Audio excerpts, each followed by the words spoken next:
So overnight something was delivered, something special, something I've been looking forward to for a hot minute now. Going outside, going to do an unboxing on it. I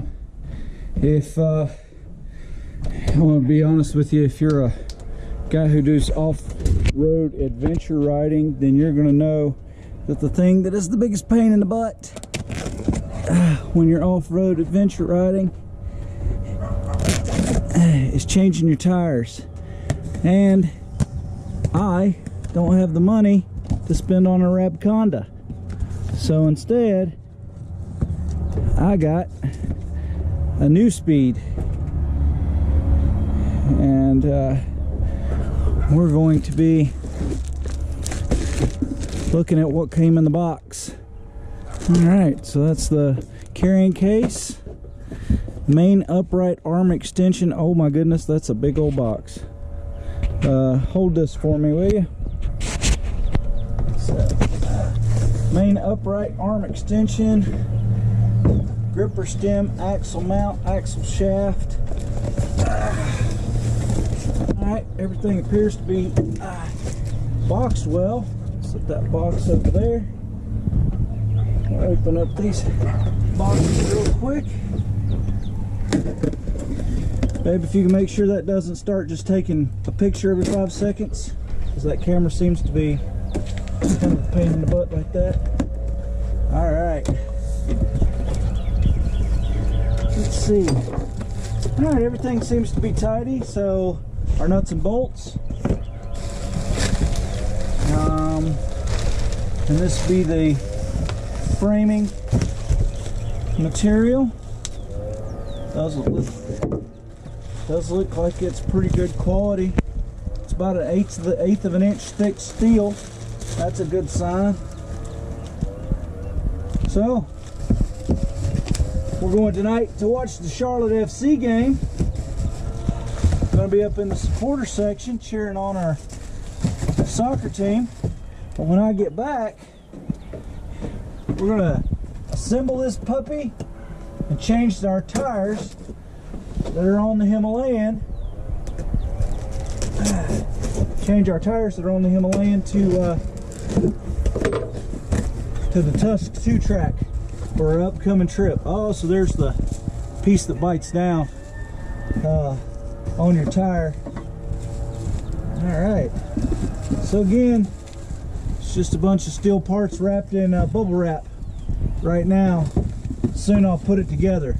I'll probably... Hey folks, alright, so before we get started on the assembly process for the new Neutron, I wanted to go over a little bit with the tools. So I've actually already assembled it. I'm going to show you what that looks like. This is it assembled, but I'm going to go through the assembly process, but I'm videotaping this towards the end to give you an idea before we get started what you're going to need for tools. This is all the tools I needed. 5mm Allen head. I had a 13mm spanner. This one's got a nice little ratcheting head on it, and a pair of scissors, because this thing is packed up tight in a drum, and so it's got, you're gonna have to have scissors to cut through all of it. But all right, we're gonna be putting together this Neutron tire changer. So the first thing it says to do in the directions is to separate this back page with the exploded parts diagram from the front page, which has all the directions. So we're going to go ahead and take a set of scissors and do that. So in the directions it tells you to take these two secondary uprights, which are going to be not identified by number in the picture. Oh yeah, number 5. But they don't identify them in the directions. But they're number 5, and you're going to be attaching the first 2 slider pieces so that your tire can spin around on its spokes easily. We're going to be doing that with these head screws with the flat tip M8s and these lock nuts on the back side. So I'm going to go ahead and do that real quick. For this part, you're going to need well, I don't know if there's going to be manufacturer differences, but for mine, it's 5mm Allen head T with a 13mm spanner, and my spanner happens to have a nice ratcheting head. So I'm going to have to turn this around backwards. And that's what I'm going to tighten this down with. I don't know, again, if there will be manufacturing differences, but at least for the one I'm assembling today, this is the proper assembly. The next piece says that we need to install hand knob 18 into the square nut. Now, when I pull them out of the package, they come in a pack of 4, and they're already attached to the square nut in the back. It says to leave it very loose for final assembly. So that is what precisely we're going to do. So I'm just going to put that in real quick. So the next piece we're going to assemble is the main upright arm 1. The first thing that we assemble is we take the other 2 of these with their little quote-unquote square nut and put it through this C channel here and assemble it. Again, the directions say assemble it very loose. So this is screw number 23. It is the shorter of the 2. It's a 45 millimeter, and the other M8 screw with a cap top is a 50 millimeter, so it'll be for a longer. The next thing is, this is part number 2, and you got 2 ends. You'll notice this one is a little bit farther from the end, and this one's a little bit closer to the end. This one is the one that goes in the top here. And then you're going to install it like such and put the 13 millimeter nut on the other side, and then we're going to tighten it down. So this is part number 3. It's your bead breaker piece. It goes on the pivot inside of here. You use another M8 cap screw, 45 millimeters or 4.5 centimeters, whichever you prefer. Keep in mind that it goes, well, we're hoping it goes. It's going to make me look stupid.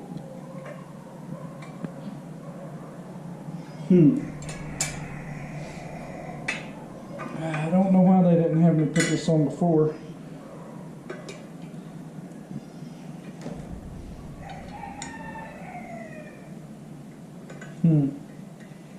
Does that screw in? Huh. Yep. I don't know. This is kind of ridiculous. Free movement. We'll take our 13 millimeter nut on the other side and just kind of hold it steady on one side, snug it down a little bit. Alright.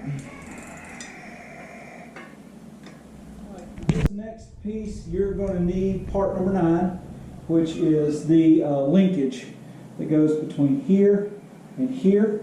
It's adjustable linkage. You're going to use the M8 screws that are 50 millimeter or 5 centimeters. And then you're going to use these PTFE washers or polyurethane washers. And the washers actually go between the linkage itself and the frame. So I'm going to go ahead and put this first one on. Through like that. And then I'm going to put these washers on the back side here. And then the linkage for both sides of this linkage, you're going to put this little knobby edge facing towards the sky on both of those. So I'm going to hopefully get this together without it making me look like a fool. Alright, and then we're going to take these 13 millimeter nuts on the back side. We're going to, of course, tighten those up. And we're going to be using our 5 millimeter Allen head. And I believe on this one,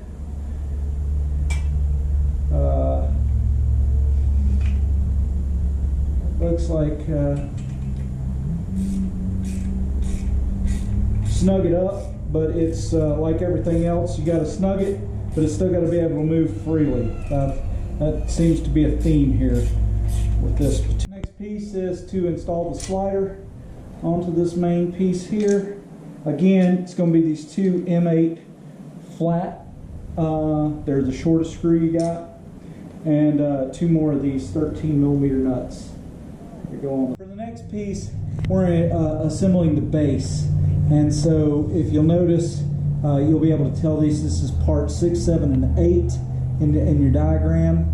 And you'll be able to tell because it's got all these nice little marks here to identify that you're the size of the tire you're going to be working on, or wheel that you're going to be working on. And then it all goes together with this part number 19, I believe. Yes, number 19. It goes through the frame. It goes through this frame. It doesn't make me look stupid. And into this welder nut on the other side. And you just tighten it like so. Ta-da! The part I suspect is going to make me look stupid, because it says I got to squeeze that piece up and lift up, put that forward, put that next square nut piece in that same spot, and then once I got that, get to the desired size tire and tighten these down. I'll be darned. That did not make me look stupid. How about that? Alright, let's do the next one.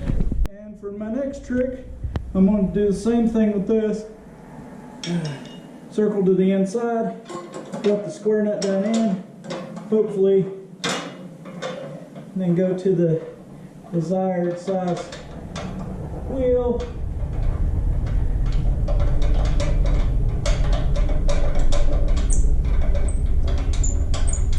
Tighten this puppy up, we hope.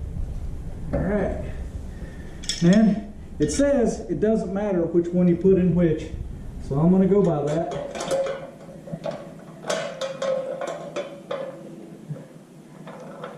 And then I know that the first wheel I'm going to change is the back tire to my Royal Enfield Himalayan, and that's 17 inches. So got it set to 17 inches.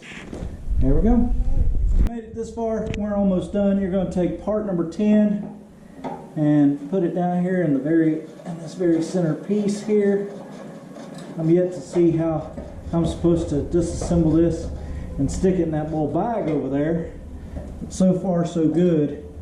Now if you've worked on motorcycles any, you know it comes with these aluminum pieces that slide down in here, and that goes through your axle on your tire, and so we're going to do that next.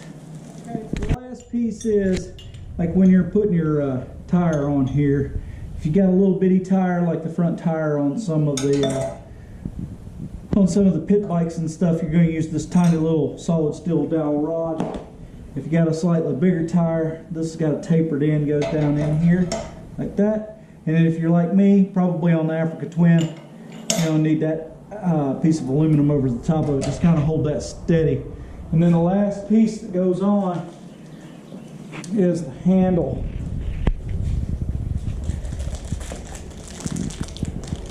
Which,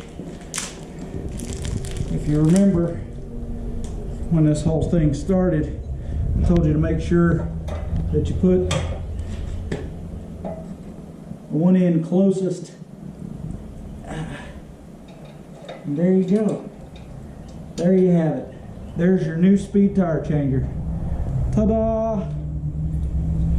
Enjoy.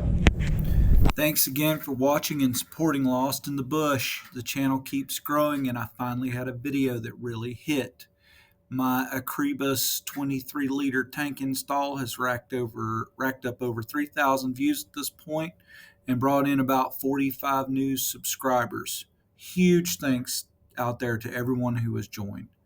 Before we wrap up, I want to take a quick shout out to the Lost in the Bush Facebook group. As of editing this video, we are up to 12 members, and it's only going to keep growing.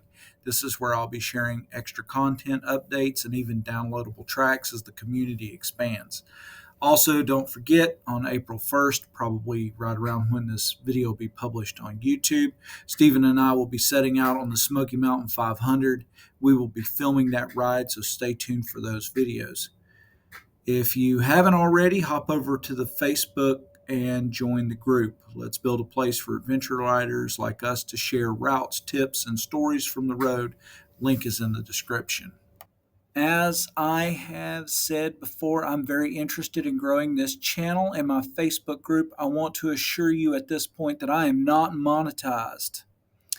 And any opinions that I express are my own opinions. They are my genuine opinions, and nobody has paid me for them. I know that seems small, but a lot of times when somebody is being paid to review a product, I feel like I can't trust their opinion as much as somebody who paid money out of their own pocket. As I try to grow this channel, I would like to share with you that I do not have enough subscribers on my YouTube channel yet for YouTube to analyze my client profile so that I can better tailor my videos for you, my YouTube audience. I'm just now getting into short form videos. I hope you're enjoying those as I try to focus on some of the more humorous and funny moments that we have while we're out doing this adventure riding thing. Anyway, before I go, I would like to invite you to like this video, comment on this video, good or bad, just please be constructive, and please, please, please subscribe to this channel and stay on board with me as I do my dead level best to continue to improve.